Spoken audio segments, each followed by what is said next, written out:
Kami tidak meminta apapun, kami juga sebenarnya tidak berharap apapun, karena sampai sekian lama, sekian tahun, kami juga tidak merasakan bahwa negara ini benar-benar merdeka. Kami bukan dijajah oleh negara luar, tapi kita dijajah oleh investor-investor yang memperkayakan diri sendiri. Kami tidak dianggap sebagai manusia di daerah kami sendiri.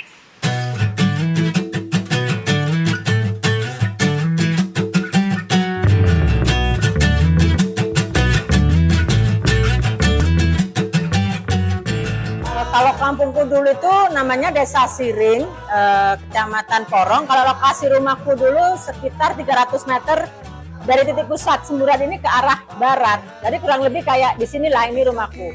Dan di sini kan sawah dulunya, hamparan sawah sudah. Sebelah sini pabrik. Kalau sekarang ini kondisinya ini semuanya udah nggak kelihatan. Jadi kayak ketutup lumpur kayak lapangan Bandara Juanda gitu aja. Jadi misalnya orang luar melihat itu nggak nampak kalau ini dulunya kampung. Jadi kayak bener-bener tanah kosong dan hamparan lumpur panas aja di sekitar situ. Atapnya sudah nggak kelihatan sama sekali, sampai rumah 3 lantai pun terakhir itu udah nggak nampak sekarang ini. Kalau dilihat dari jarak pertama itu ada 35 meteran lah kurang lebih tingginya. Kalau sekarang tersisa 19 meter kemungkinan. Karena kan tanah gerak, jadi beban tanggul itu turun terus.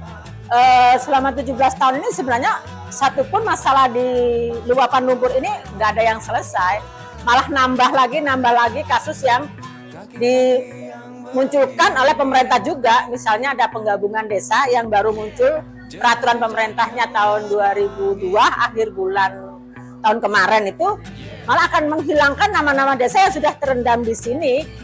Secara otomatis kan negara juga menghilangkan budaya-budaya warga yang dulunya memiliki tanah kelahiran di sini. Ya, salah satunya kampung saya. Kalau penghilangan desa ini memang benar-benar dilakukan oleh negara, termasuk negara ini menghilangkan satu budaya yang dibangun oleh kita sebagai warga Desa Siring yang sudah ditinggalkan oleh nenek moyang kita, itu terpaksa sama negara harus dihilangkan. Itu juga pelanggaran sih buat kita ya sebagai warga sini gitu. Karena budaya itu nggak ada nilainya dengan jumlah uang yang dimiliki oleh bangsa Indonesia ini.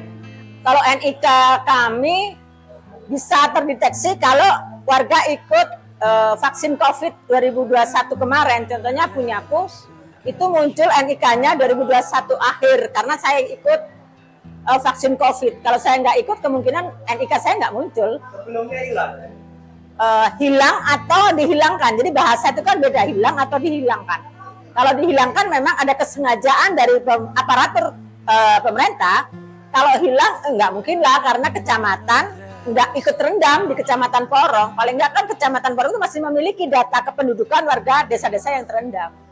Nah, untuk tahun ini memang banyak sekali kesulitan, khususnya warga warga yang kena lumpur lapindo ini.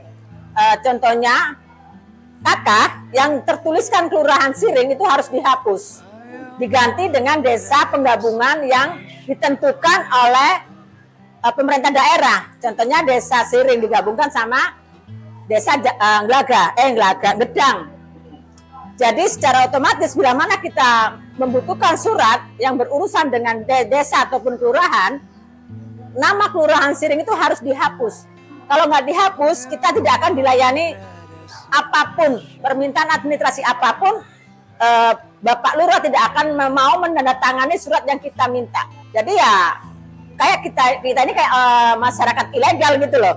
Ada alamat, ada NIK-nya, ada KK-nya, tapi tidak ada satupun aparatur yang mau menandatangani bahwa ini memang benar-benar warga yang tinggal di wilayah Porong. Seharusnya kan paling enggak kecamatan lah ya yang menaungi kita, kalau misalnya paling enggak gitu. Tapi di sini tidak ada solusi sama sekali kalau kita nggak mau pindah.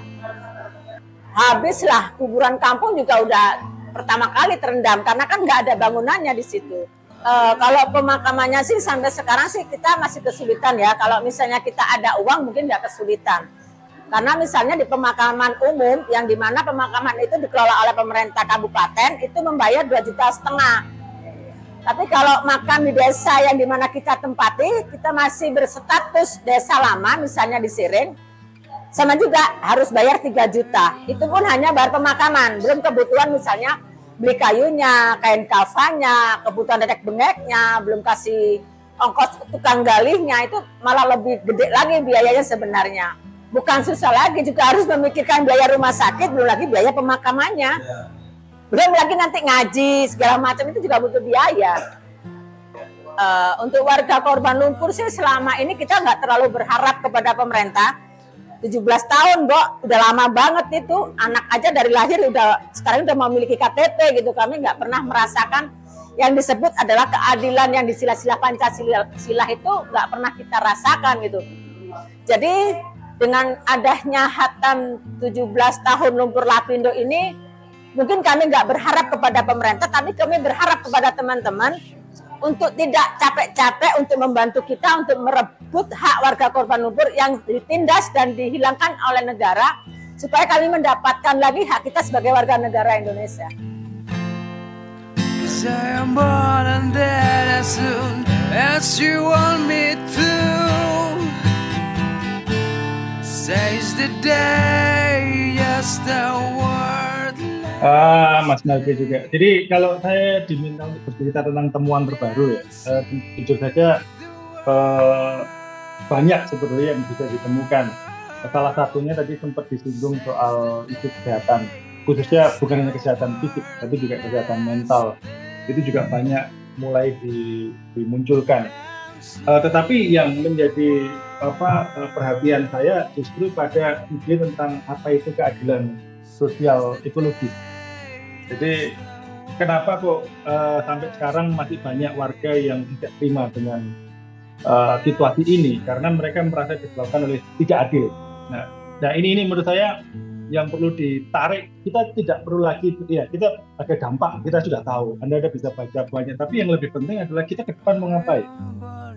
Kedepannya kita harus mewujudkan suatu konsep keadilan sosial ekologis yang seperti apa. Nah kalau tadi disinggung oleh Mbak Har dan lain sebagainya, sepertinya teman-teman yang berkutat di penelitian lumpur Lapindo dan juga hal-hal lain, khususnya dengan bencana industrial, itu kita bertahan dengan sebuah konsep yang namanya resiliensi gitu. Ini kan sangat populer ya, resilien, masyarakat tangguh dan segala macam. Sebenarnya bukan itu harusnya yang dikulik. Yang harus dikulik, kalau kita bicara tentang keadilan sosial ekologis, kita harus bicara tentang kedaulatan. Apa kita cukup berdaulat untuk menentukan nasib kita? Jadi selama itu tidak ada, ya warga itu akan tetap merasa diperlakukan tidak adil. Seperti tadi Mbak Har menceritakan tentang penghapusan desa atau kelurahan, itu dilakukan secara top down, tidak ada proses. Jadi warga itu tidak merasa diajak untuk terlibat dalam proses itu. Termasuk juga tadi Mbak Har juga menyinggung negara hadir untuk memberikan izin gitu kan. Nah, ini kan sesuatu yang ironi gitu. Jadi tidak ada kedaulatan dari warga untuk turut berpartisipasi menentukan nasibnya sendiri. Nah ini selama ini tidak dilakukan, akan muncul ketidakadilan. Nah ini mungkin tidak hanya terjadi di Sorong saja, di wilayah-wilayah lain di kasus-kasus. Nanti mungkin Mas Melki bisa cerita bagaimana tidak ada partisipasi warga. Negara kita tidak berdaulat, apalagi warganya di hadapan industri ekstraktif. Menurut saya ini temuan yang luar biasa. Kalau misalnya nanti mungkin Mas Melki bisa lebih cerita bagaimana datang mendampingi kelompok-kelompok yang lain. Saya rasa temuannya sama.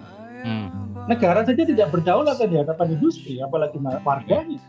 Jadi itu menurut saya temuan yang menurut saya menjadi krusial ya, fundamental ya, dibandingkan sekedar apa yang kita jumpai di lapangan gitu. Bagaimana Jatam melihat kompleksitas bencana industri Lapindo ini?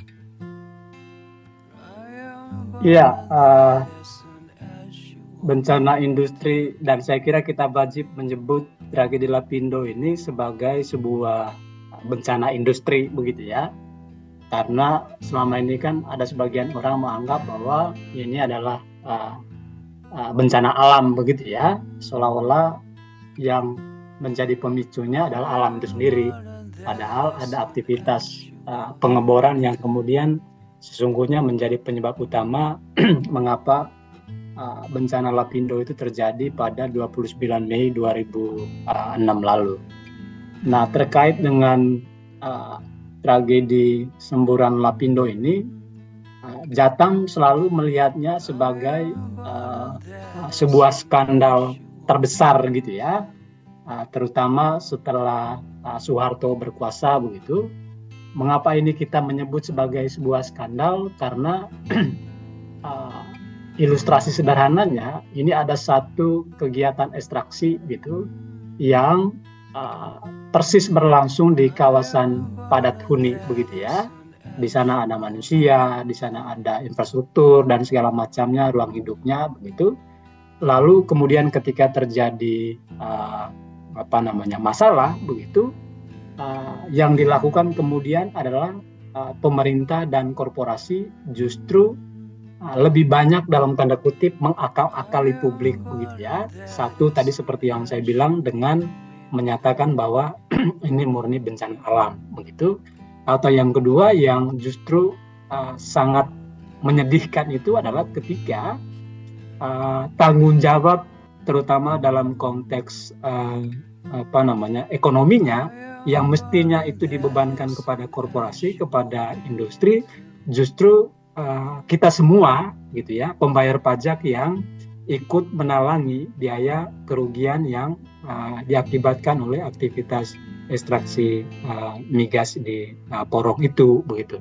Jadi ini salah satu skandal terburuk begitu soal bagaimana korporasi kemudian otoritas kekuasaan bersekongkol begitu untuk kemudian bekerja hanya untuk memastikan bagaimana kemudian investasi mereka ini tetap berjalan begitu tanpa merugikan pelaku industri itu sendiri. Jadi yang dilakukan kemudian adalah sebagian besar beban risiko itu dilimpahkan kepada negara.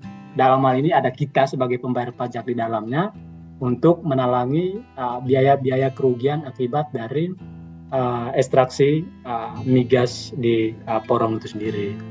Lalu yang kedua adalah ini juga sangat terkait dengan bagaimana kesepakatan berupa kebijakan begitu ya yang keluar dari pemerintah yang kalau kita telusuri lebih dalam itu sama sekali tertutup dan lebih banyak transaksional kira-kira begitu tanpa ada semacam partisipasi atau keterlibatan warga atau publik secara luas begitu ya.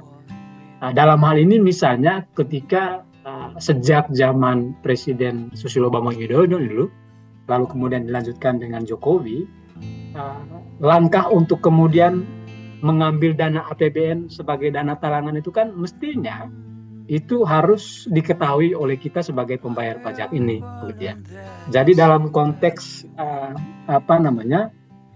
hulu kebijakannya itu sendiri, itu juga kecenderungannya transaksional begitu, karena di ujungnya seperti yang saya bilang tadi, jadi negara ini terutama yang diwakili oleh pemerintah ini, dia seolah-olah bekerja untuk memastikan bagaimana kemudian si pelaku industri tidak mengalami kerugian yang sangat besar begitu ya. Jadi beban kerugian ini sebagian besarnya itu dialihkan atau diambil alih oleh negara itu sendiri ya, salah satunya terkait dengan urusan dana talangan tadi. Lalu yang ketiga saya kira ini soal daya rusak yang dahsyat dan berkepanjangan begitu ya. Karena kalau kita cek sejak 2006, 17 tahun yang lalu begitu ya, daya rusak yang terjadi itu kan sampai saat ini terus terjadi begitu ya. Dan seluruh daya rusak ini yang menanggung adalah tentu saja warga itu sendiri yang sejak 2006 tadi mereka ini sudah menjadi korban. Jadi mereka terus menjadi korban sampai tahun 2023 sekarang. Dan itu pasti akan terus berlanjut gitu. Apalagi kalau kita cek tragedi Lapindo ini kan lebih cenderung gitu ya menjadi gimmick politik elit-elit kita. Mengapa ini perlu saya jelaskan? Karena satu misalnya ketika zaman SBY tidak ada semacam upaya serius untuk bagaimana kemudian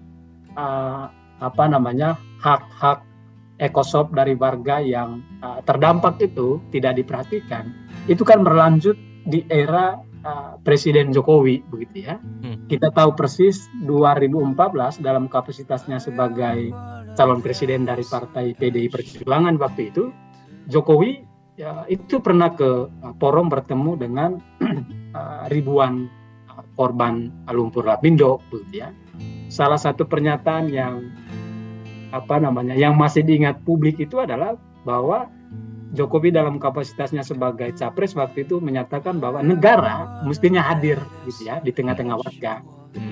Meskipun seperti yang disampaikan Bahar dan Mas Dino tadi bahwa dalam konteks perizinan saja itu sudah jelas menjadi salah satu contoh bahwa negara sudah hadir sejak awal. Tapi konteks yang barangkali disampaikan Jokowi saat itu adalah soal bagaimana mengatasi seluruh kerugian yang dialami oleh warga tadi. Tapi ketika dia terpilih begitu, lalu kemudian 2015 ke Porong lagi begitu, tidak ada semacam upaya konkret begitu untuk kemudian jangankan memenuhi seluruh apa yang menjadi tuntutan dari ribuan warga korban lumpur lapindo gitu ya. Untuk mengkonkretkan pernyataan beliau pada 2014 begitu, itu saja tidak dilakukan. Mas Nino, kalau dari Anda saya ingin mendengar bagaimana seharusnya publik menempatkan kasus Lapindo ini. Oke, ini pertanyaannya memang publik ini ya. Artinya publik perlu sadar bahwa kita sedang diakalin. Kita sedang diakalin dengan berbagai macam muslihatnya gitu ya. Bahwa tadi sempat disinggung oleh Mas Melki terkait dengan bahwa ini yang digunakan APBN negara loh, dan duit dari kontribusi kita gitu. Artinya kita punya hak juga kepada negara untuk menuntut kepada negara untuk memaksa korporasi. Ini korporasi aja dikasih utang masih ngemplang gitu. Gimana negara ini tidak berdaulat pada korporasi itu sesuatu yang panjang. Artinya gini loh, kan dikasih duit dana talangan tahun 2017 atau 18, saya nggak tahu persisnya ya. Itu nggak kan harus dibayar secara ini ya, harus dikembalikan. Ini aja tidak ditanggupi oleh korporasi, tapi negara juga diam-diam aja. Dengan kita sebagai warga negara Republik Indonesia, kita punya hak untuk mendesak negara untuk menuntut pertanggungjawaban korporasi atas apa yang sudah mereka lakukan. Dan ini bukan hanya warga saja, tetapi duit kita semua, seluruh rakyat Indonesia yang dipakai. Menurut saya itulah kita punya hak untuk mendesak negara untuk memperjuangkan kembali kedaulatan kita sebagai negara. Karena negara ini seolah-olah sudah tidak berdaulat di hadapan korporasi atau industri ekstraktif. Artinya negara, kalau tadi saya agak nggak setuju sama Bahar, ya kita apatis terhadap negara, oke. Tapi saya lebih cenderung negara ini menjadi semacam ini karena dukungan dari publiknya lemah. Yang lebih banyak mendukung publik itu justru korporasi ya. Katakanlah kalau Anda dibayar oleh Anda kan selalu membela orang-orang yang membayar Anda. Anjing penjaga itu hanya akan menggonggong pada orang lain, tidak pada pemiliknya. That's the problem. Jadi publik itu harus mendesak negara. Kita yang punya otoritas terhadap negara ini, bukan korporasi. Situasi kita akhir-akhir ini kan memang sudah sangat mencemaskan begitu ya. Mencemaskan karena satu, pendekatan ekonomi kita salah satunya ini kan bertumpu pada sumber daya alam begitu ya. Lalu kemudian kekayaan alam seperti migas di Porong katakanlah begitu ya, batu bara di Kalimantan, Sumatera, kemudian nikel di Kepulauan Sulawesi, Kepulauan Maluku sampai di Papua bagian barat begitu ya, belum emasnya dan segala macamnya. Jadi ini diberi ruang yang besar begitu ya untuk kemudian diekstraksi begitu ya, dibongkar begitu oleh para korporasi ini begitu. Nah, di saat yang sama, kalau kita mau jujur sebetulnya praktik menghilangkan, Jatam menyebutnya hak veto gitu ya, kedaulatan, bicara kedaulatan tadi. Jadi warga itu sebetulnya sejak dari proses pengambilan kebijakan atau keputusan itu dilakukan, itu sudah kehilangan kedaulatannya gitu ya, kehilangan hak vetonya begitu. Jadi semua ditentukan oleh Nah, Jakarta begitu, lalu kemudian para perusahaan-perusahaan ini masuk ke daerah, ke kampung kita dan segala macamnya, lalu membongkar kekayaan alam kita. I am born and dead as soon as you want me to. Dari hasil bumi dan tanah ini, menegaskan kepada pemerintah Republik Indonesia, PT PLN, dan Bank Jerman untuk menghentikan seluruh proses sosialisasi, survei lokasi, penetapan lokasi, pengadaan lahan, dan proses-proses selanjutnya dari proyek perluasan PLTP Ulumbu di wilayah Poculeo. Kami mendesak pemerintah untuk mencabut penetapan Flores sebagai pulau geotermal, sebab keputusan tersebut dilakukan secara ugal-ugalan tanpa konsultasi dengan warga sebagai pemilik tanah dan berpotensi merusak ekosistem manusia dan lingkungan di pulau kecil Flores ini. Di masyarakat adat Poculeo, Flores, Nusa Tenggara Timur, sebagai pemilik lahan yang sah atas tanah dan ruang hidup Poculeo, menyatakan penolakan terhadap proyek geotermal atau tambang panas bumi di atas tanah kami. Sampai saat ini, pemerintah Kabupaten Manggarai, PT Perusahaan Listrik Negara atau PLN, dan Bank Pembangunan dari Jerman, KfW, terus melakukan upaya paksa untuk meloloskan proyek perluasan PLTP Ulumbu, mulai dari survei ugal-ugalan dan dalam lahan milik warga, sosialisasi yang tidak terbuka, pendekatan sembunyi-sembunyi terhadap masing-masing pemilik lahan, penyebaran informasi yang tidak transparan dan tidak valid kepada publik, penetapan lokasi tanpa konsultasi publik, hingga pengerahan aparat keamanan yang bagi kami bertendensi menciptakan ketakutan warga.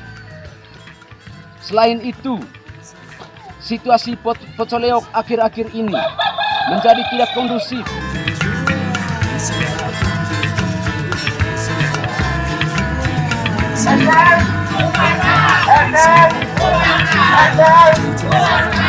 Asal